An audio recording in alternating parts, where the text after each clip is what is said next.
नमस्कार विद्यार्थी मित्रों, ओम एज्युकेशन चैनल में आपनु हार्दिक स्वागत है। आज आपणे आ विडियो में तारीख 23 डिसेम्बर रोज लेवाना एकम कसोटी अंतर्गत धोरण 7 में जे सामाजिक विज्ञान पेपर है जे पाठ नंबर 5 में पूछावानुं छे एना माटेनो मोस्ट आईएमपी पेपर संपूर्ण सोल्यूशन करवानुं छे। विद्यार्थी मित्रों, जो तमे अमारी चेनल पर नवा होय तो चेनल ने सब्सक्राइब करी लेजो, जेथी करीने नवा नवा विडियो अने प्रश्न बेंकना सोल्यूशनना विडियो तमने झड़पथी मळता रहे। चालो आपणे पेपरनुं संपूर्ण सोल्यूशन करिए। विडियो गमे तो लाइक करजो, तमारा मित्रोने शेर करजो। प्रश्न नंबर 1 में छे नीचे आपेला दरेक प्रश्नों उत्तर माटे आपेला विकल्पोमांथी साचो विकल्प शोधीने जवाब लखवानो छे। नंबर 1, 13મી અને 14મી सदी दरमियान पंजाब में कई जनजातिओ मुख्यत्वे हती? तो जवाब आवशे खोखर अने गख्खर। ए जवाब आवशे। आगळ जोईए। बीजो प्रश्न आपेलो छे, मुंडा अने संथाल जनजातिओ नीचे पैकी क्या राज्यों साथे संबंधित छे? तो मुंडा अने संथाल जाति छे ए जवाब आवशे बी, बिहार अने झारखंड साथे संबंधित छे। आगळनो तीजो प्रश्न जोईए। तीजा प्रश्न में आपणे कीधुं छे 16મી सदीना अंत सुधी कई जनजातिना लोको खेडूत अने जमीनदार तरीके स्थायी थया हता? जवाब आवशे डी, भील लोको। आगळ जोईए। चौथो प्रश्न आपेलो छे, दक्षिण भारत में वसवाट करती नीचे पैकी कई जनजातिओ समावेश थतो नथी? तो दक्षिण भारत में कोरागा, मारवाड़ अने वेतर आवे छे पण अहोम जाति आवती नथी। तो जवाब आवशे डी, अहोम। नंबर 5, पश्चिम हिमालय में मुख्यत्वे कई जनजातिओ वस्ती जोवा मळे छे? तो जवाब आवशे सी, गद्दी गडरियो। ए जनजाति पश्चिम हिमालय में जोवा मळे छे। आ हता विकल्पना जवाब। प्रश्न नंबर 2 आपेला छे, योग्य शब्द वडे नीचेना विधानोनी खाली जग्याओ पूरो। 5 गुण में पूछायेलुं छे। नंबर 1, प्रत्येक जनजातिना सभ्यो खाली जग्या प्रथाथी एकबीजा साथे जोडायेला हता? तो कबीला प्रथा अथवा कबीलाई प्रथा, गमे ते तमे जवाब लखी सको छो। नंबर 2, भारतना उत्तर पश्चिम भाग में खाली जग्या जनजाति सौथी शक्तिशाળી हती? तो उत्तर पश्चिम भाग में बलोरा जाति छे सौथी शक्तिशाળી हती। नंबर 3, बिहार अने झारखंडना विस्तारोमां 12મી सदी सुधी खाली जग्या सरदारोनुं अधिपत्य हतुं? तो जवाब आवशे चेर सरदारोनुं अधिपत्य हतुं। नंबर 4, गढकटंगा राज्यना लोकोए खाली जग्याना वेपार द्वारा पुष्कळ धन कमायुं हतुं? तो जवाब आवशे हाथीओना वेपार द्वारा पुष्कळ धन कमायुं हतुं। नंबर 5, अहोम जनजातिना लोको द्वारा रचित ऐतिहासिक कृति खाली जग्या हती? तो जवाब आवशे बुरंजी। ऐतिहासिक कृति हती। आ हता खाली जग्याना जवाब। प्रश्न नंबर 3 में छे, मने ओळखो मारुं नाम लखो। विद्यार्थी मित्रों, प्रश्न बैंक में तमने कोई पण 5 तमारा शिक्षक द्वारा तमने पूछवामां आवशे। नंबर 1, खोखर जातिना कमाल खाने में मनसबदार बनाव्या हता? कोणे? तो जवाब आवशे अकबरे। नंबर 2, अहोम राज्य में अमारा पासे राज्य माटे बळजबरीथी काम करावातुं हतुं? तो कोनी पासे? पाइक लोको पासे। नंबर 3, हूँ संग्रामशाह पदवी धारण करनार गौंड राजा छूं? तो जवाब आवशे अमनदास।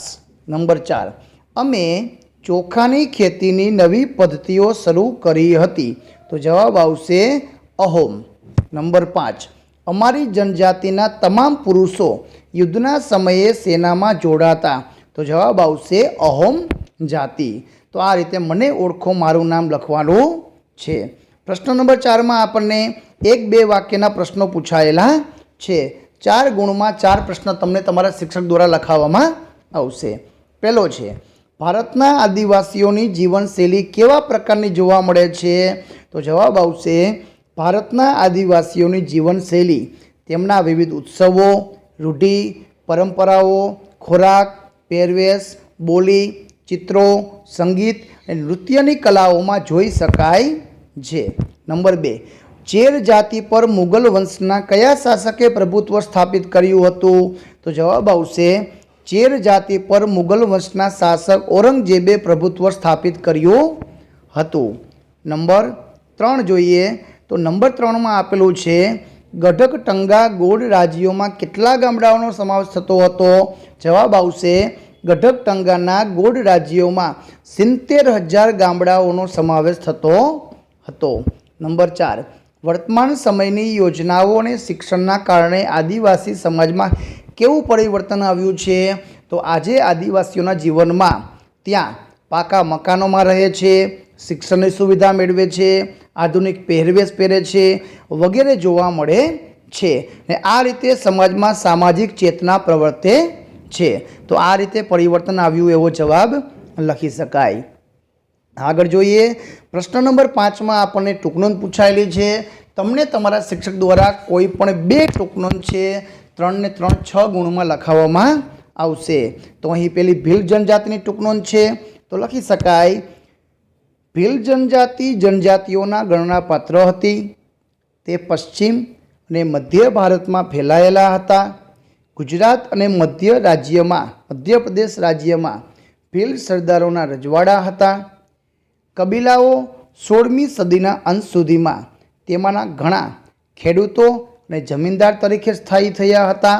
જો કે કેટલાક ભીલ કુળ, શિકાર અને અન્ન સંગ્રહ જેવી પ્રવૃત્તિઓ પણ સાથે જોડાયેલા હતા. તો ભીલ જનજાતિ વિશે આ રીતનું એના વિશેનું લખી શકાય. આગળ જોઈએ બીજી ટૂંકનોંધ આપેલી છે અહોમ જનજાતિ વિશેની આપેલી છે. તો એના વિશે આપેલું છે કે 13મી સદીમાં અહોમ લોકો હાલના મ્યાનમારથી ભારતમાં આવીને અસમ બ્રહ્મપુત્ર નદીના ખીણ પ્રદેશમાં વસ્યા હતા.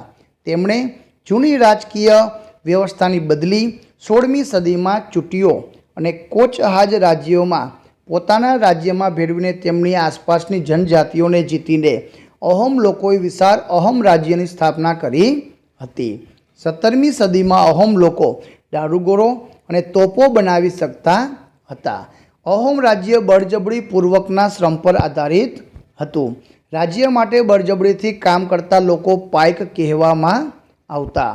અહોમ જનજાતિના તમામ પુરુષો યુદ્ધના સમયમાં સૈનિકો તરીકે કામ કરતા, જ્યારે શાંતિના સમયમાં તેઓ ખેતી માટે સિંચાઈની વ્યવસ્થા જેવું સાર્વજનિક કામ કરતા. અહમ લોકોએ ચોખાની ખેતીની નવી પદ્ધતિઓ શોધી હતી. અહમ સમાજ કુળમાં વહેંચાયેલો હતો. તેના દરેક કુળને ખેલ કહેવામાં આવતું. તો આ હતી અહોમ જનજાતિ વિશેની ટૂંકનોંધ. વિદ્યાર્થી મિત્રો, આ હતું ધોરણ 7 વિષય સામાજિક વિજ્ઞાનનું મોસ્ટ આઈએમપી પેપરનું સંપૂર્ણ સોલ્યુશન. આવા બીજા પેપરના સોલ્યુશન મેળવવા અને ઓરિજિનલ પ્રશ્ન બેંકના સોલ્યુશન મેળવવા અમારી ચેનલને સબસ્ક્રાઈબ કરો. બાજુમાં આપેલું બેલ આઇકન દબાવો જેથી કરીને નવા વિડીયો તમને ઝડપથી મળતા રહે. આભાર. ધન્યવાદ.